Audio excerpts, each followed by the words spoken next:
So a couple days ago, I was challenged to see if my iPhone could take better photos than this 14-year-old's camera.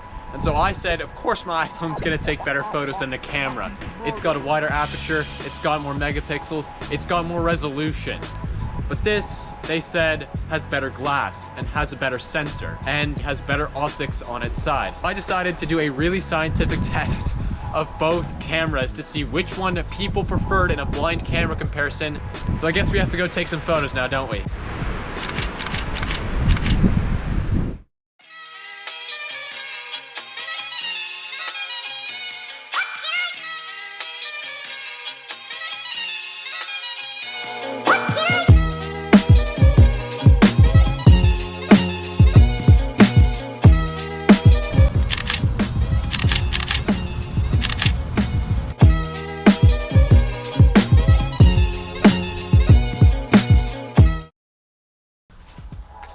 So obviously in a test like this, specs aren't everything, because as we know, the iPhone sensor is going to be way smaller than this camera sensor.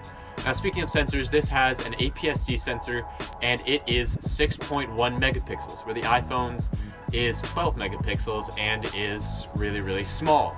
As far as glass goes, this is an 18 to 55 millimeter lens, which should accurately replicate the iPhone's focal lengths, which are, I believe it's 28 to 56, so 1x and 2x zoom. And I'm gonna try to use this as best as possible and make sure it's fair. The iPhone's file sizes are, I think it's 4,000 by 3,000, and this one's are 3,000 by 2,000. But again, guys, at the end of the day, it's just what photos look better. The specs don't really matter that much.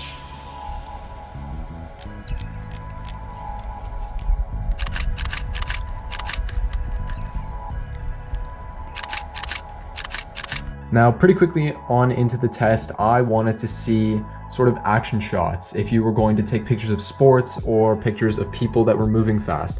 Now, one thing I noticed super quickly is that the iPhone just takes burst photos so much faster. I know it's blurry, I'm sorry, but the iPhone can just take these photos so fast, whereas the Pentax does, I think, 3 or 4 frames a second.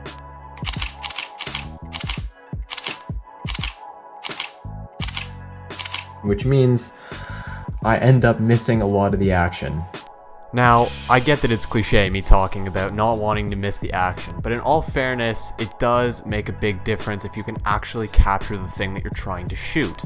So in my case, I was trying to shoot water, and if it takes a photo before and a photo after the water has already been poured, there's really no point. And I was actually getting frustrated at the number of takes I was having to take to actually get what I wanted to get. So, point for iPhone, I guess, if it matters.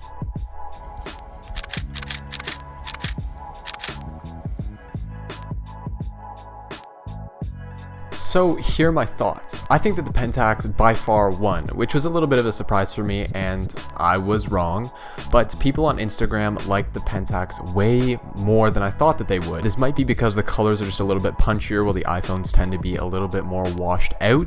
I think it also maybe handles highlights just a little bit more gracefully than the iPhone. When the iPhone blows stuff out, it looks really bad, but I think that iPhone definitely has better overall dynamic range at, I think it's around 9 stops or something. But I think I have to give the win to the DSLR. Even though it was a little bit more difficult to use, you do have to have some knowledge of what you're doing.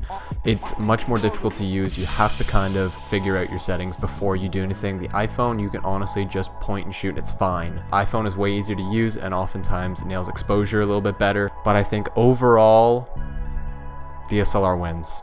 So anyways, I'll roll the Instagram thing and I'll also roll the photos that I took. So hope you guys liked it. If you didn't, you know where the dislike button is.